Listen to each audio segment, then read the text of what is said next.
You're listening to the Be a Better Lawyer podcast with Dina Cataldo, episode 115.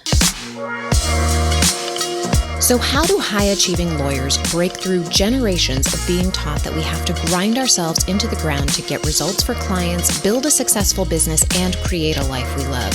While law schools are busy teaching the rule of law, they're slacking on teaching us how to be a better human to create for ourselves the success we thought we'd achieve after law school.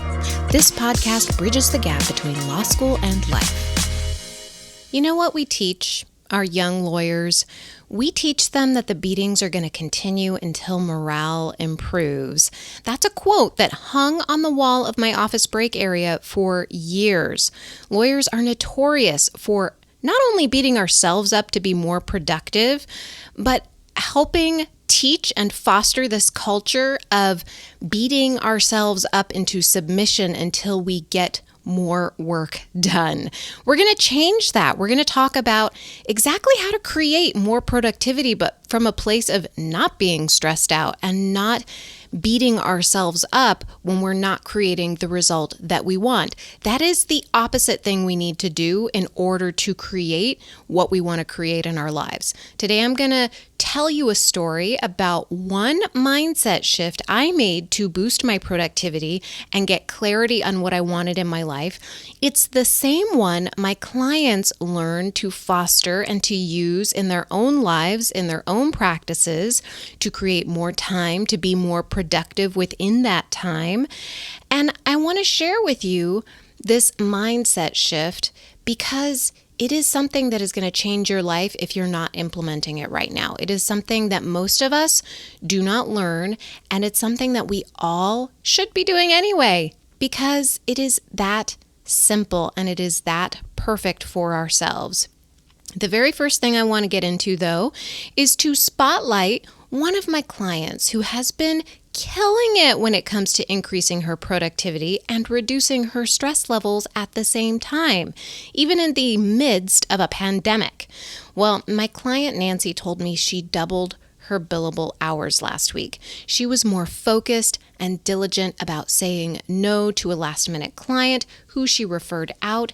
And this is a huge win for someone who is a workaholic and wants to just keep working and serving to the best of her ability. But she recognizes that she can't serve to the best of her ability when she's spreading herself so thin. A big part of this success that she's had was being really diligent in watching how she felt and doing a lot of what we're going to talk about here today. So way to go, Nancy. I can't wait to see what else you're going to do. So if you want to learn how you can work with me to make this kind of change in your life, you can book a free strategy session. We will create a game plan for you, and we will uncover some barriers to achieving what you want along the way that you may not have even known about before.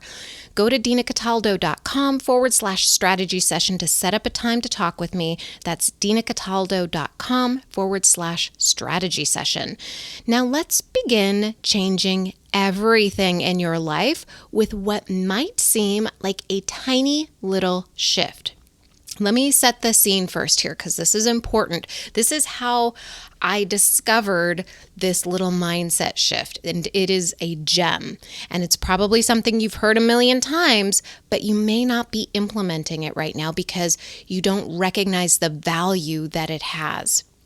So I had a 5-year plan going into my legal practice. I would be a lawyer for 5 years, and while practicing as a trial attorney, I would also study for the Foreign Service exam. I loved traveling.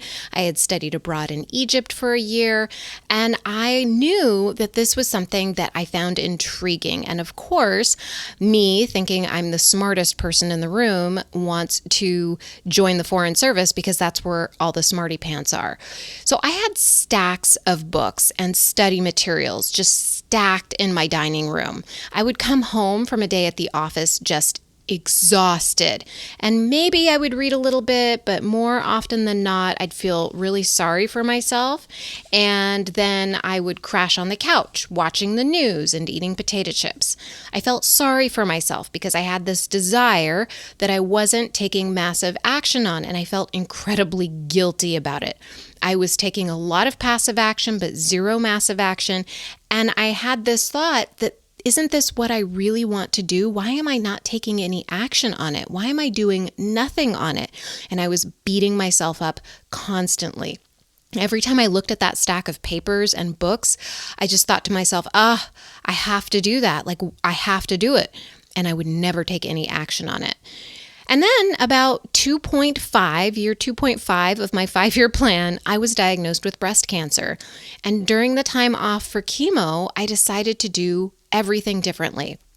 I was going to eat better. I was going to start yoga, really start taking care of myself the best that I could. And I did that. I bought cookbooks. I learned how to make things that I'd never made before. A big difference from the microwavable foods I'd been eating for years and the lack of, doing anything physically that I enjoyed. So one day I was walking to my yoga studio and I just started crying. I mean, out of nowhere. And it was like a public cry in a residential area. But during that cry, I decided I didn't want to join the Foreign Service. I had held on to that dream for so long. So it really surprised me that I was just letting it go. And it hurt. But the truth was, I didn't want to be told where to live. And I didn't want to live in a part of the world for years at a time away from my friends and family. And I didn't want to possibly live in a place without running water. So this decision, this clear-headed, guilt-free thinking that I had, was a result of one mindset shift. And even though the decision was painful because it brought along all those feelings I'd had over the years of what I thought I should be doing with my life, it was also this incredible relief. It was recognizing that that was not the right direction for me. What I didn't realize during that time is that when I started caring for myself, I started caring about myself. Let me say that one more time. When I started caring for myself, I started caring about myself. I had a thought that I wanted to start caring for myself, and in the process of doing all the things, I learned to love myself. So many of you also struggle loving yourself. And I know that because I talk to my lawyer clients who beat themselves up for the tiniest things.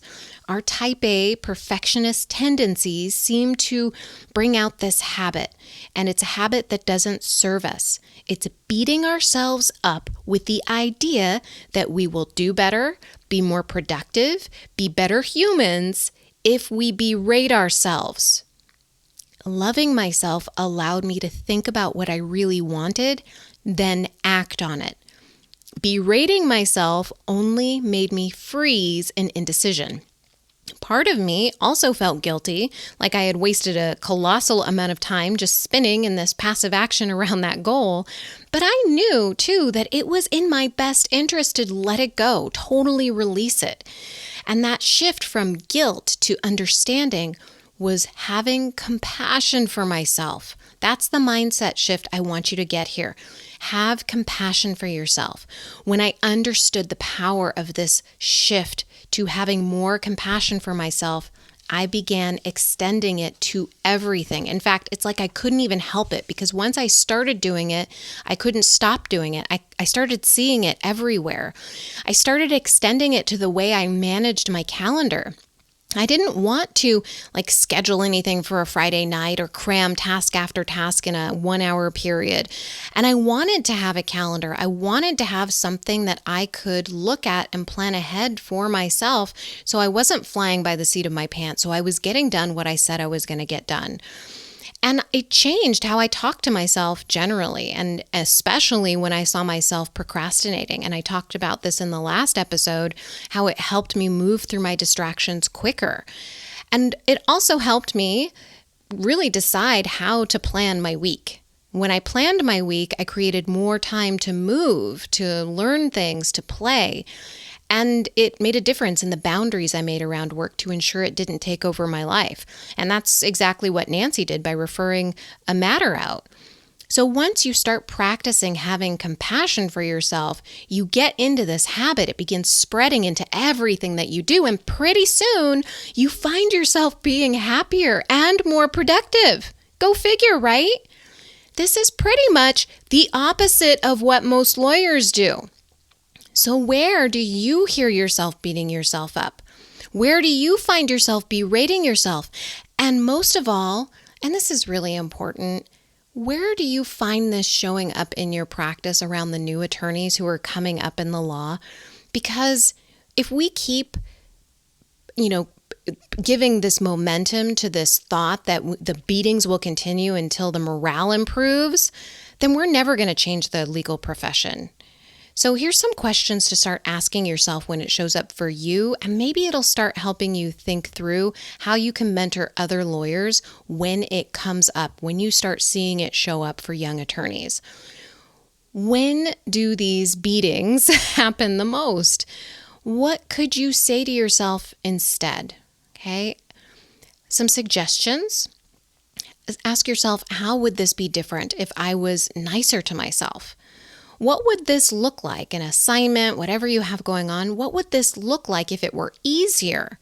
What's the one thing I can do today to show myself that I love myself? And here is one last thing I want to leave you with. You are 100% lovable exactly as you are.